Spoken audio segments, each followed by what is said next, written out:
Une peine prononcée doit être une peine exécutée. Et par conséquent, toute peine supérieure à 6 mois sera intégralement exécutée. Voilà la politique pénale que nous proposons. L'ex-chef de l'État a été reconnu coupable de financement illégal de sa campagne de 2012 dans l'affaire Big Malion. Nicolas Sarkozy, reconnu coupable, est condamné à 1 an de prison ferme sous bracelet électronique pour financement illégal de campagne électorale, une peine plus lourde que les réquisitions du parquet.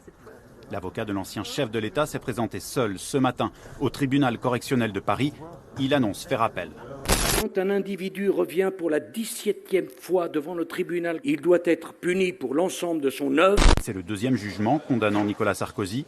En mars dernier, l'ex-chef de l'État avait été condamné à 3 ans de prison, dont 1 an ferme, pour corruption et trafic d'influence dans l'affaire des écoutes.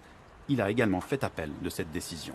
Dans mon esprit, la récidive, c'est la récidive du crime ou du délit. Peu importe le crime ou le délit. Pour tout Français qui réfléchit, le récidiviste, c'est le récidiviste dans le délit et dans le crime. La non-exécution des peines, c'est l'impunité. Nul ne doit pouvoir être libéré de sa peine avant d'en avoir accompli au moins les 2/3. La justice ne doit pas simplement être rendue. La justice doit être appliquée. Car une justice efficace, c'est une justice dont les décisions sont suivies des faits.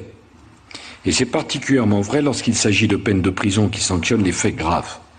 Les Français ne comprennent pas que les décisions de justice ne soient pas exécutées dans des délais raisonnables. La sanction ne doit pas seulement être ferme, elle doit être rapide. Car à défaut, on nourrit chez le délinquant un sentiment d'impunité et dans la population un sentiment d'injustice.